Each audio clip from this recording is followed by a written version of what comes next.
Hey everybody, I'm Jack and this is Raw Tropical Living. Thanks for joining me today.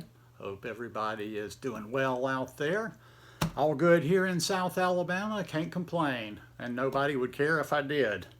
Today I want to talk to you about the truth about cravings on a raw food diet.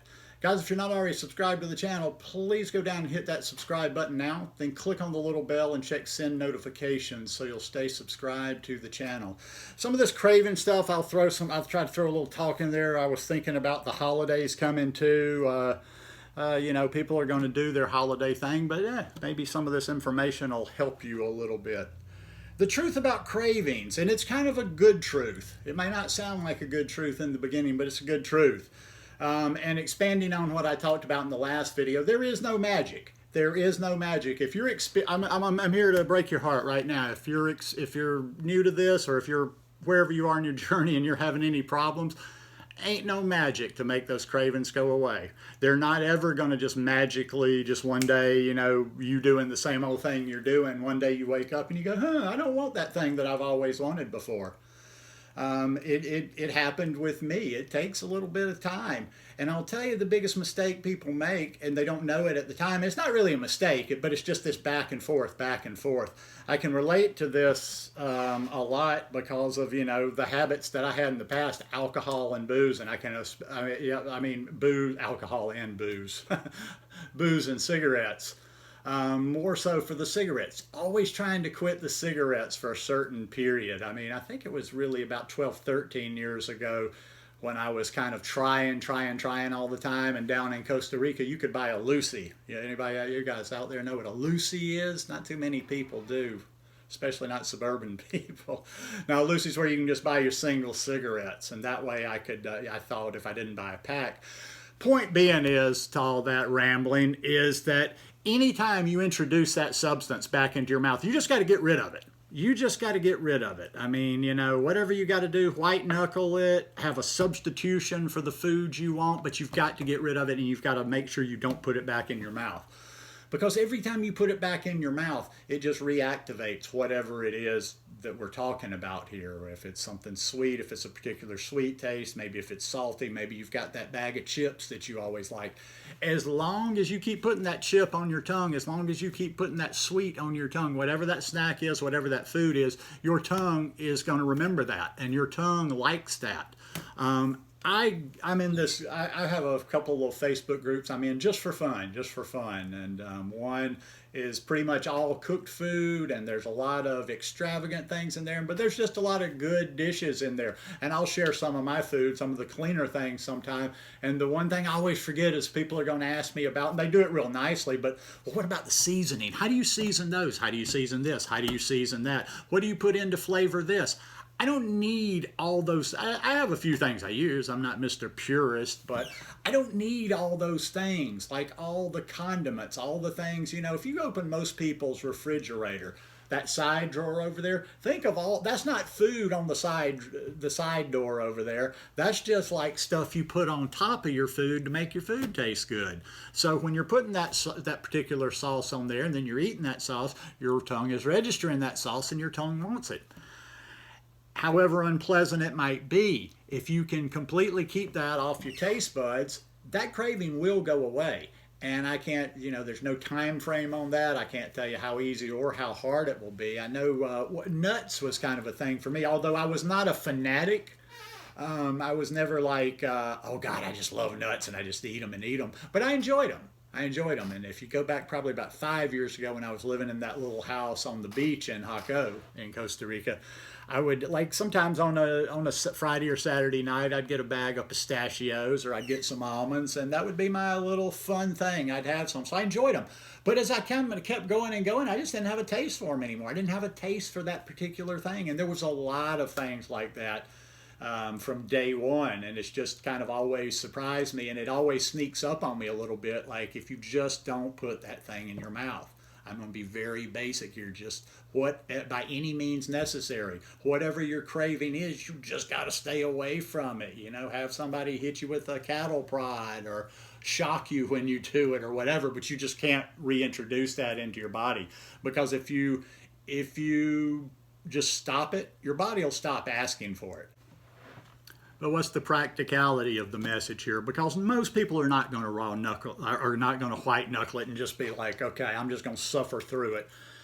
Come up with substitutes. I've talked about this a million times in a million different videos. If you have an issue with something savory, if you have an issue with something salty, use some celery, use some things that'll get you in that direction. If it's sweet, well, I can't imagine having to satisfy a sweet craving on this lifestyle when there's ice cream, there's smoothies, there's just fruit that's full of good sugar. But think about these things and think about this kind of stuff before the holidays come, because I'm gonna tell you, I'm not a psychic. I know I've seen it ever since I've been vegan. A lot of people listen to my voice right now. You're gonna go nuts, just like you've done every holiday season. And come January 1st, January 2nd, January 3rd, whenever they're officially over, by the time because sometimes the day of the week, it takes till the 4th or 5th before it's over, but whatever. When you get to that point, there's going to be a lot of sad sacks. And then you're going to be waiting to watch those videos and buy that product that somebody's already creating. Let me tell you something right now. I want you to think about that. I'm jumping around a lot today. I guarantee you, because I interact with enough people online, somebody right now is writing the book, they're creating the program, and they're already anticipating you fucking up over the holidays. You doing your normal thing, you putting on the normal 10 to 15 pounds, and you feeling miserable, and you having that gung-ho of the new year and buying that book. Right now, there's somebody buying a book, making a program with your name on it. And all they're counting on is you failing. Don't fail. Get your ducks in order. I'm not going to turn this into a total what to do socially with holidays, but the holidays are coming up. If you're a grown person listening to this message, you've been through holidays before. You know how the holidays go down. Start planning now. Start thinking about what you're going to take. Don't wait till 2 days ahead and then flood your vegan group with what can I take to the gathering on Thanksgiving. Think about it now. What are you going to take? What are you going to take to satisfy yourself? What are you going to take to satisfy your things you like from the holidays? Maybe it's your first holiday this year, so that'll be the toughest one. If this is your first holiday being vegan, or even further on being raw, that might be the toughest one. So you really need to get started now and start thinking about, things that you can substitute for the things that don't serve you so well anymore. But all these things are going to come up. But just remember, cravings. I'm kind of, like I say, I'm just kind of blending subjects, cravings, the holidays, whatever. But it's always about it's really just mindfulness, and it's being conscious of what we're doing in our every action. If you break it, like, I was working on something the other day, and I said, man, like I was laying in bed and I was putting together some notes for something I was doing the next day, a project I was working on. And I said, if you could remember what you're thinking right now at this critical point where it all, you always get frustrated, you could get out ahead of that. So do that with your cravings. Do that with the holidays. I don't know. Like I say, I was talking with, for me, is sometimes I have to think way outside of myself. I can't share a ton. Like, there's certain things I can share from my personal experience and certain things that I can't.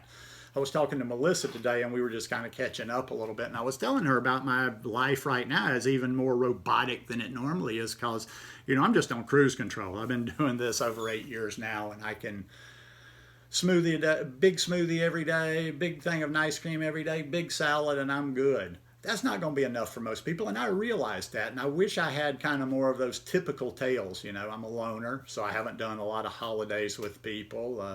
I just did my methods to get rid of any cravings I had. I just did the things that I'm sharing with you here, very practical things, trying different things out, just kind of making it work. You don't need a plan. Something I said earlier today, there's never going to be a new plan. Like, there's these people that are making a plan right now that they're going to sell to you. Ain't nothing new. There's nothing new. I'm never going to say anything new. I just kind of try to put it in a different way that might resonate a little differently with somebody.